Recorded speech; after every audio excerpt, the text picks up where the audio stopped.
মেয়েটার আর এখানে কি আকর্ষণ আছে বল? যদি পিকলুই ওর সঙ্গে না থাকে তাহলে ও এখানে থাকতে যাবে কেন? ও তো তেমন মেয়ে নয়। ওর অন্য কোনো কাউকে নিয়ে মাথা ব্যথা নেই। ওর মাথা ব্যথা শুধু পিকলুকে নিয়ে। এ তো আর তুই নয় রে গুড্ডি। জেঠুমনি প্লিজ এসব কথা বলো না। আমার মনটা খুব খারাপ রে। কেন জেঠুমনি? আমার খুব খারাপ লাগছে যে তুই চলে যাবি, বাড়িটা ফাঁকা হয়ে যাবে, কিন্তু এখানে তোর খুব অসম্মান হয়, অপমান হয়। আমি আসবো তো, মাঝে মাঝেই আসবো। কি করে আসবি? তুই তো চলেই যাবি দুদিন পরে। এটা তুমি একদম ঠিকই বলেছ। আমি তো চলেই যাব কদিন পরে। এর মধ্যে তো আর তোমার সঙ্গে দেখা হবে না, তাই তোমাকে প্রণাম করে গেলাম। জেঠুমনি, আমি যখন ট্রেনিং কমপ্লিট করে এখানে এসে জয়েন করব তখন যেন তোমাকে সুস্থ দেখতে পাই। আমি যেন দেখতে পাই তুমি ভালো আছো জেঠুমনি। তুমি তো খুব ভালো করে জানো জেঠুমনি তুমি আমার জীবনের ঠিক কোন জায়গায় আছো। মুখে সবসময় অত কিছু বলতে পারি না, আর বলাও যায় না, জানো তো জেঠুমনি, আমি আমার জীবনের বেশিরভাগ দিনগুলো তোমার সাথে কাটাতে চাই, তোমার সান্নিধ্যে থাকতে চাই, তোমার সঙ্গে যোগাযোগ থাকো। আমি চাই জেঠুমনি। বড় দুঃখী মেয়ে রে তুই আমার। কি তখন থেকে এসব বলে যাচ্ছ বলো তো? আমার কিন্তু একদম এসব শুনতে ভালো লাগছে না। আমি দুঃখী মেয়ে কেন হতে যাব? তোমাকে বললাম না আমি সত্যি ভালো আছি জেঠুমনি, খুব সুখে আছি। এরকম একজন মানুষকে স্বামী হিসেবে কতজন পায়? কত ভালো একজন মানুষকে শাশুড়ি মা হিসেবে পেয়েছি, কত ভালো শ্বশুর বাড়ি আমার। তবে একটা কথা কি জানো তো জেঠুমনি, যদি আমার শ্বশুর মশাই মানে যুধাজিতের বাবা যদি কোনোদিনও ফিরে আসেন, আমি যদি কিছু করতে পারি আমি চেষ্টা করব। আমি যে বিভাগে জয়েন করেছি সেখানে কাজ করার অনেক সুযোগ আছে জানো তো জেঠুমনি। আমি চেষ্টা করব, অন্তত একজনের মুখে হাসি ফোটাতে যদি পারি ভালো লাগবে।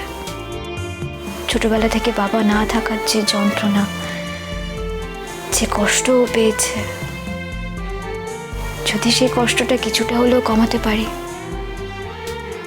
আমার শাশুড়ি মায়ের মুখে হাসি ফোটাতে পারি, চেষ্টা করবো আমি। ব্যাস, আর কি চাই বলো তো? চিরকাল তুই লোকের ভালোর কথাই ভেবে গেলি, অথচ তোকে দেখ। ওপরে সবকিছু তোলা থাকে জেঠুমনি, আমার কি ক্ষতি হয়েছে? কোনো ক্ষতি হয়নি আমার। সব থেকে বড় কথা আমার বাবুজির আশীর্বাদ আমার সাথে আছে জেঠুমনি, তোমার আশীর্বাদ আমার সঙ্গে আছে। আর কি চাই আমার? আমি তোমাকে বলছি জেঠুমনি, আমার কোনো ক্ষতি হবে না। দেখবে সব বাধা সব কিছু পেরিয়ে আমি যেখানে পৌঁছতে চাইছি ঠিক পৌঁছে যেতে পারবো। দেখো শিরিন, তুমি যখন বারবার আমাকে এই কথাটা বলছো, তুমি যখন বারবার বলছো যে আমি তোমাকে ছুঁড়ে ফেলে দিচ্ছি, তখন তো আমাকে একটা কথা বলতেই হবে। দেখো শিরিন, তোমার প্রয়োজন হোক বা না হোক, দায়িত্ব আমার থাকবেই, আর এই বাচ্চার দায়িত্ব তো আমারই। দায়িত্ব তোমার মানে? না, দায়িত্ব তোমার মানে কি? কষ্ট করে তাকে পৃথিবীতে আনবো আমি, ছোট থেকে বড় করব আমি, তাকে মানুষ করে তুলবো আমি, আর তুমি জাস্ট টাকা দিয়ে সমস্ত দায়িত্ব শেষ করে খালাস করে দেবে, তারপর বলবে যে দায়িত্ব তোমার। তোমার টাকার কোনো প্রয়োজন নেই, তোমাকে কেউ দায়িত্ব নিতে বলেনি অনুজ। না না না, আমি একদমই এরকম কিচ্ছু বলছি না। আমি একদমই বলছি না যে শুধু টাকা দিয়ে আমি খালাস হয়ে যাব। তুমি যদি মনে করো যে বাচ্চাকে তুমি আমার কাছে এনে রাখবে, তাহলে তুমি রাখতে পারো, আমার ভালোই লাগবে। কি ভাবছো তুমি? তুমি তোমার জীবন থেকে আমাকে সরিয়ে তারপর আমার জীবন থেকে আমার বাচ্চাকে কেড়ে নেবে? সেটা কখনোই হতে দেবো না। আমি এরকম কিচ্ছু মনে করিনি শিরিন। আমি আবারও বলছি, এই ক্ষেত্রে তুমি যা সিদ্ধান্ত নেবে সেটাই চূড়ান্ত সিদ্ধান্ত হবে। হ্যাঁ, আমি অবশ্যই চাইবো, তুমি যদি আমাকে জিজ্ঞেস করো, আমি অবশ্যই চাইবো যে আমার বাচ্চা আমার কাছে এসে অ্যাটলিস্ট 2 দিন থাকুক সপ্তাহে। কিন্তু তারপরেও বলছি, তোমার যদি মনে হয় যে তুমি কোর্টে যাবে, তুমি যেতে পারো, তাহলে কোর্ট যা সিদ্ধান্ত নেবে আমি সেটাই মেনে নেব। কিংবা তোমার যদি মনে হয় যে আমি আর তুমি দুজনে মিলে একটা কোনো মিউচুয়াল ডিসিশন নেব, তাহলে সেই সিদ্ধান্তটাই আমি মেনে নেব। তবুও তুমি কিছুতেই আমার সঙ্গে থাকবে না, তাই তো? না আসলে পারবো না।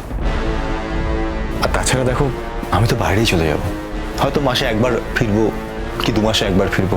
যখন ফিরবো তখন না হয় আমাকে একবার দেখতে দিও। কখনো না, কখনো না। ও তোমাকে বাবা বলে চিনুক, আমি সেটাই চাই না। আর এই বাচ্চা যখন বড় হবে তখন তাকে আটকাতে পারবে তো? তখন সে যদি আমার কাছে আসতে চায়, সে যদি তার বাবার প্রতি উৎসাহ দেখায়, তখন তখন কি করবে? আর যদি সে সত্যি এরকম কিছু না করে, তাহলে জানবো আমার দুর্ভাগ্য। সবকিছু, এই সবকিছু হচ্ছে গুড্ডির জন্য। এই সমস্ত কিছু হচ্ছে গুড্ডির জন্য। না সেদিন গুড্ডি শুধুমাত্র উপলক্ষ হয়ে রইল। গুড্ডির জন্য কিছু হয়নি, অ্যাকচুয়ালি কিছু হয়নি। যা হয়েছে সবটা তোমার নিজের জন্য হয়েছে। এর জন্য এক এবং একমাত্র তুমি দায়ী। এত বড় অপমান, এত বড় অপমান আমাকে আগের জীবনে কেউ কখনো করেনি। আমি তোমাকে অপমান করছি না শিরিন, বরঞ্চ সেইভাবে দেখতে গেলে আমি তোমার সঙ্গে একটা সম্মানজনক দূরত্ব রাখতে চাইছি। আমি চাই না আমাদের মধ্যে যা আছে আর তিক্ততা বাড়ুক। তাহলে এখন আমার স্ট্যাটাস কি? তুমি যা স্ট্যাটাস চাও, যেরকম ভাবে তুমি থাকছো, তোমার যদি মনে হয় তুমি আমাকে ডিভোর্স দেবে, দেবে। তোমার যদি মনে হয় আমাকে ডিভোর্স দেবে না, দেবে না। কারণ আমি তো আর নতুন করে এখন সংসার করতে যাচ্ছি না। সংসারটা করবে কি করে? কি করে করবে? যাকে মানে বিয়ে করতে চেয়েছিলে সে পাখি তো এখন উড়ে গিয়ে অন্য ডালে গিয়ে বসেছে। এই কথাগুলো না আমার খুব খারাপ লাগে সেদিন, জানো তো? তুমি তিলে তিলে আমাকে দিনে দিনে এত বিব্রত করেছো, এত অস্বস্তিতে ফেলেছো। অনেক সময় হয়েছে জানো তো যে আমি হয়তো প্রতিবাদ করে উঠতে পারিনি, কিন্তু তুমি ধরে নিয়েছো যে আমি বোধহয় মেনে নিয়েছি। সেটা কিন্তু একান্তই তোমার ভুল ধারণা। আমি প্রতিবাদ করতে পারিনি তার মানে এটা নয় যে আমি সবটা মেনে নিয়েছি। আমার ভেতরে না কাটাছেঁড়া হয়ে গেছে শিরিন, তোমার জন্য। শোনো শিরিন, একটা কথা বলি তোমাকে। আমি গুড্ডিকে ভালোবেসেছি আমি গুড্ডিকে। আরে ভালোবাসা তো কখনো অন্যায় হতে পারে না। আর একটা কথা কি জানো তো, তুমি হয়তো নিজের অজান্তেই দিনের পর দিন আমাকে গুড্ডির দিকে আরো বেশি করে ঠেলে দিয়েছো। আমার চোখের সামনে তুমি ওই মেয়েটাকে এত অপমান করেছো যে ওর প্রতি আমার একটা গভীর সফট কর্নার তৈরি হয়েছে। তুমি পারোনি আমাকে হ্যান্ডেল করতে, তুমি বুঝতে পারোনি সেটা। তোমার সমস্যা তৈরি হয়ে গেছে। তুমি আমাকে কোনোদিনই সম্মান করোনি, ভালোবাসা তো দূরে থাক, বরঞ্চ প্রত্যেক দিন প্রত্যেক মুহূর্তে তুমি আমাকে অসম্মান করেছো। অনেক বেশি অবিশ্বাস করে ফেলেছো তুমি আমাকে। কেন তুমি অবিশ্বাস করার মতন কাজ করনি? না করেছো কি করনি? না তুমি ভেবে পরিষ্কার করে উত্তর দাও মনে হচ্ছে তুমি করেছো কি করনি? গুড্ডি যখন কলকাতা ছেড়ে চলে যাচ্ছিল তুমি ওকে ফলো করে ওর সঙ্গে বাসে করে কোন একটা অপরিচিত লোকের বাড়িতে তোমরা স্বামী স্ত্রীর পরিচয় দিয়ে রাত্রিবাস করনি? না করেছো কি করনি? এটা অন্যায় কি অন্যায় না তুমি বলো আজকে। হ্যাঁ থেকেছিলাম, বলতে পারো এক প্রকার পরিস্থিতির। যাই হোক, হ্যাঁ থেকেছিলাম। আমি বাধ্য হয়ে থেকেছিলাম। বাধ্য হয়েছিলে? অন্য কোনো মেয়ে হলে বাধ্য হতে? মানে এই উত্তরটা তখনও দিতে, মানে তুমি তার সঙ্গে বাধ্য হয়ে থাকতে একসঙ্গে রাত্রিবেলায়? কেউ চুপ করে আছো কেন? উত্তর দাও। না, থাকতাম না। গুড্ডি বলেই হয়তো আমি থেকেছিলাম। তার জন্য যদি তোমার মনে হয় তুমি আমার উপর অ্যাডাল্টারি চার্জ আনতে পারো। আমি কিন্তু একবারও অস্বীকার করছি না শিরিন যে আমি কোনো অন্যায় করিনি। আমি তো বলছি আমি অন্যায় করেছি, আমি করেছি অন্যায়। তো আমি কোনো মানুষকে খুনি বানাতে চাইনি শিরিন। এত বড় অন্যায় আমি করতে পারবো না, করতে পারিনি।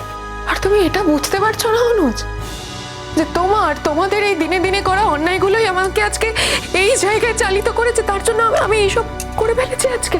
এটা এইভাবে দেখতে পারছো না? এটা একবারও ভাবছো না যে আমি এগুলো কেন করলাম? এটা একবারও এইভাবে দেখছো না?